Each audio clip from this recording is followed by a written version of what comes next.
Last week, we talked about the messy split of Lily Allen and David Harbour. So it was announced actually that they were splitting up back in February of this year, and only recently have either of them started to open up about it in interviews. Mainly Lily Allen, who admitted that when she discovered the infidelity in her marriage on the part of David Harbour, it sent her into a mental spiral where she ended up close to relapsing in sobriety, that she ended up checking herself into a facility. She had suicidal ideation, etc. And with these headlines circulating, most people took Lily Allen's side, as if we have anything to do with it. Like, your parents are not divorcing here. It's two celebrities that you have no idea who they are. And then others pointed out that Lily Allen has issues of her own, and that she admitted to cheating on her prior husband with escorts while she was on tour. They're both terrible people. No one is surprised by this. But they just put out their townhome up for sale for $8 million after the release of Lily Allen's confessional album, which is called West End Girl. And it's being called her revenge project because the entire thing she wrote in the span of 10 days in the midst of this painful breakup about the betrayal that she experienced at the hands of her ex. And she did admit in an interview with Vogue that some aspects of her songwriting are not, in fact, autobiographical. They're merely inspired by real events. Well, that's kind of scary, because then it's like, oh, which ones are real and which ones aren't? Guess I can't tell you. Guess you're going to have to just assume the worst. Realistically, people are going to listen to this album and believe every word of it is true. And there are several songs on the album that are getting posted right now as evidence of David Harbour's misconduct in their relationship. She looks like she'd be Jessie J's less funny sister. I forgot about Jessie J. Whatever happened to her? No idea. She didn't she write like Party in the USA? I think she wrote Party in the USA and a bunch of other very famous songs. So she probably made her money. Icon. But she looks like the less like her and Jessie J were sisters, and like one was more popular than the other. So the song on this new album that's getting the most attention right now, I kid you not, is called. Should I just say it? Should I just say the word? It's called Pussy Palace. That's what the song is called, okay? And the lyrics are insane. She said in the song, "Don't come home, I don't want you in my bed. Go to the apartment in the West Village instead. I'll drop off your clothes, mail, and medication. I'm already on my way, heading to the station." In the chorus, she says, "I didn't know it was your pussy palace, pussy palace, pussy palace, pussy palace. I always thought it was your dojo, dojo, dojo. So am I looking at a sex addict, sex addict, sex addict, sex addict?" So does this mean that like she thought he was in there doing like taekwondo, and apparently he was just gooning? I guess that she came upon his goon cave, and this is what kicked off the breakdown of their entire relationship. "I found a shoebox full of handwritten letters from broken-hearted women wishing you could have been better. Sheets pulled off the bed, they're strewn all on the floor. Long black hair, probably from the night before." Can't be hers, because her hair is, she's got a bob. And this is crazy. "Dwayne Reed bag with the handles tied." This is, I didn't know, it's a pharmacy, so basically he was buying sex toys at CVS. "Sex toys, butt plugs, lube inside. Not even from a local store. Like, he's not even shopping local. He's going to like a chain outlet. He doesn't even support his local economy. With his whole government name and everything. Yeah. "Hundreds of Trojans, you're so effing broken. How'd I get caught up in your double life?" And then she goes back to the chorus about this pussy palace, which is more accurately termed his goon cave. And there are more lyrics from a different song that are getting circulated. "You showed me a photo on Instagram. It was how you grabbed your phone right back out of my hands. So I read your text and now I regret it. I can't get my head around how you've been playing tennis. If it was just sex, I wouldn't be jealous. You won't play with me. And who's Madeline?" I guess this is his side piece. Is like the problem here. I'm sorry, but is the problem here that the imagery is too visceral and it's not like artistic enough? It's too grounded in 2025. It's too on the nose. And this other song says, I got a lot of information now I can't even process, so I wrote an email and I told you what I saw.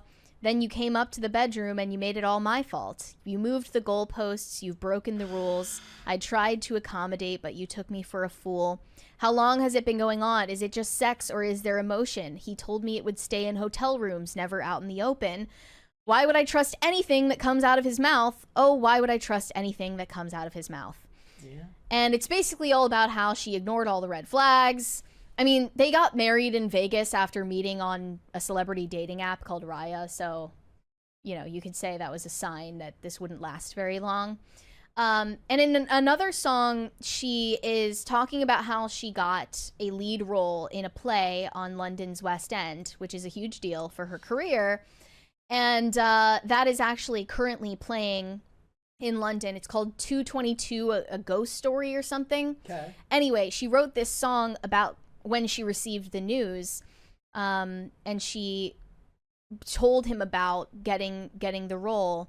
And he said, later in the evening, you said, how was my day? I said, I got some good news. I got the lead in a play.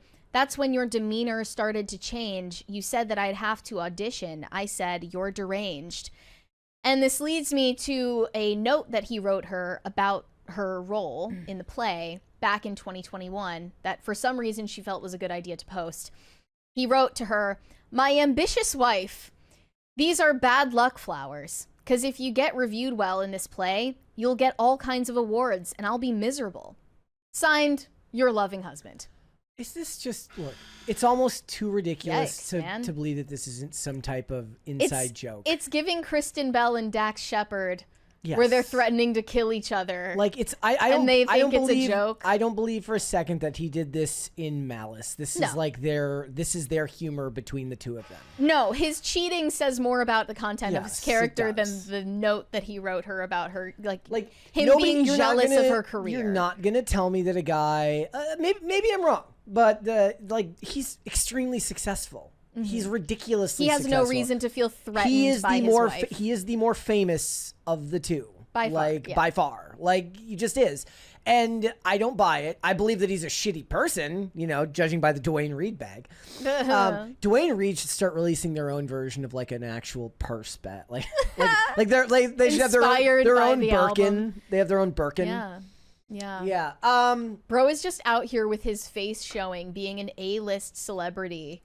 Yeah. Buying butt plugs at CVS. Like, what? Not even shopping local. Like I said, he's not even going to like the local sex shop. Maybe that part was fictional. Maybe I'm misinterpreting it. But that also, leads us to... Did you see that Kristen Bell like skipped some like interview? Like because of like the backlash. She's in hiding. Yeah. Because people are accusing her husband of abusing her.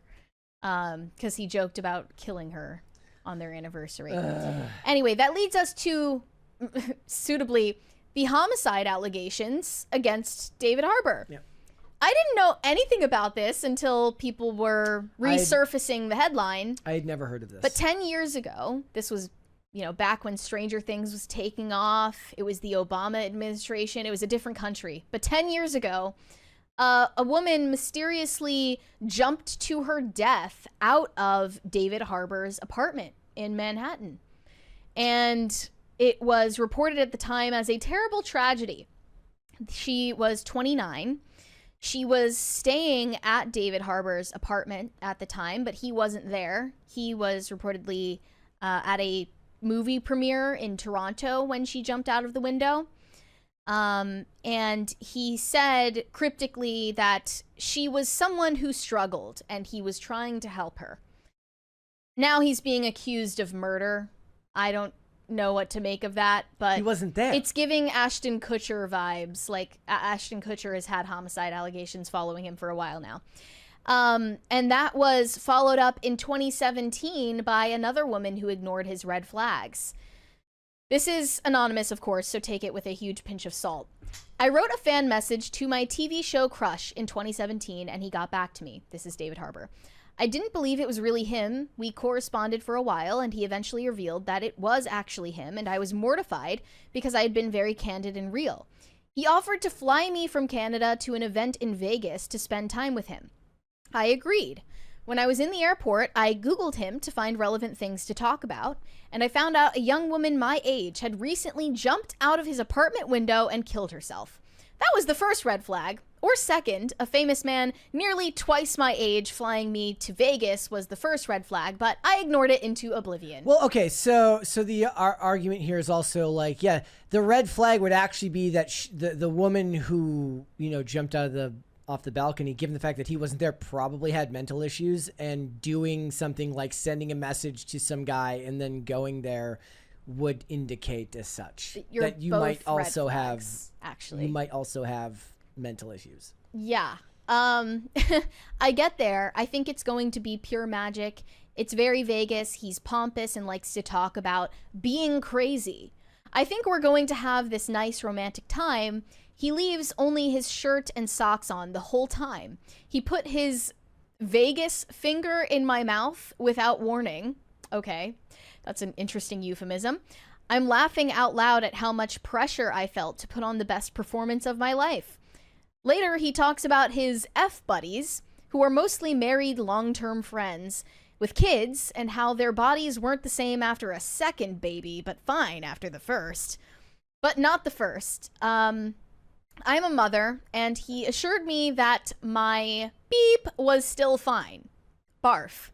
When we were eating breakfast... So this was during Stranger Things. 2017. So this is Stranger Things Peak time. popularity of Stranger Things, allegedly. When we were eating breakfast, he took out one of his surprise fake teeth and put it near my melon rinds and asked me if I'd ever been to therapy. I literally went to therapy after our fling was over. I am laughing out loud right now at how hard I tried to pretend like everything was okay just because he's famous. Learning experience. Okay. Again, you put yourself in a stupid situation, that's what you get. Yep. And she didn't accuse him of doing anything criminal. No. He just sounds like as Lily Allen put it, a sex addict and a jerk. Yeah. And self-important. What are we surprised by? But the problem, here's the thing though, for him, if this was a different person, this could have very easily become the ultimate Me Too story. Exactly. If it were worded differently, if there were different implications, if there were a lawsuit perhaps, this could have ended his career, especially back in 2017 when people still took Me Too allegations seriously. Yeah. So, he threw caution to the wind because I think it's pretty evident that he is enslaved to his passions. Yeah. And that is ultimately what ended his marriage. But weird detail about the suicide. I had never heard that before. Yep, that was new to me really strange and macabre. Yep, I had not heard that one either. Mm-hmm. Yeah, that whole story was awful. Overall, though, people are basically saying that Lily Allen deserved this because she herself is an admitted cheater. And, you know, they're both kind of full of red flags. They're like, well, your husband, you need to leave him, sis. He's like inviting women over for weird flings. And then they're like, you got to leave her, bro. She's got an OnlyFans for her feet. Right. Well, tell me if I'm wrong, if I'm just, tunnel visioning this. But don't you think there's been a particular spate of celebrity breakups and divorces recently? Who else? Because I'm thinking of Katy Perry and Orlando Bloom. I'm thinking of Nicole Kidman and Keith Urban. Now this. Seems like they're happening more frequently than they judging by the fact that the general consensus is that people never stay married in Hollywood, that doesn't feel like all that many to me. I'm guessing they have a higher divorce rate than the rest of the population. I don't know. But also a lower marriage rate. Yeah. But when they do get married, it has an even less or even a lower chance of surviving. I have seen, because, being the IMDb-er that I am, like if it's 2 or 3 marriages, the second one, like if it's 2 marriages, the second one usually lasts a hell of a lot longer than the first one. Wait. Look, I have no data to back this up other than anecdotal evidence. I want to see if second marriages last longer. They probably do because you're older at that point. It's just more of a hassle to get divorced twice. Or you're better adjusted. You know what you want and your partner knows what they want. Some studies suggest second marriages are more stable. Yeah. One study found that couples marrying for the second time have a 31% chance of divorce compared to an estimated 45% for first marriages ending in divorce, attributing to the higher stability of older age individuals entering second marriages, and probably just lack of will. Yeah, well, and you're like, you've figured out more aversion about to change. who you are. Your life is stabilized. You know what you're doing. Makes I wouldn't sense to me. advise anyone to embark on a second marriage just for the hell of it, though. I agree. If you end up in that situation, I guess statistically it's less likely to end. Yikes. Have you ever known anyone that got married like more than twice? No. I mean, the biggest complaint I always have is like the absolute gall to actually have like a wedding and expect gifts on your third marriage. Unless, that is insane of course, behavior. if somebody dies, that's one thing. That's different. But if you're getting divorced and you're on your third marriage, you're like, you know what? Come to my wedding and bring me a gift. It's for the same reason that it is considered an etiquette faux pas to throw a baby shower for your second baby, because you already got gifts the first time, and unless you threw everything in the trash after the first baby, no one should be expected to shower you again. Agreed. Yeah, I totally agree with you about that. Thanks for watching. Listen to full episodes of Pop Culture Crisis on Spotify. Keep up with us on social media and make sure you subscribe and ring that bell so you never miss the show. Bye, guys.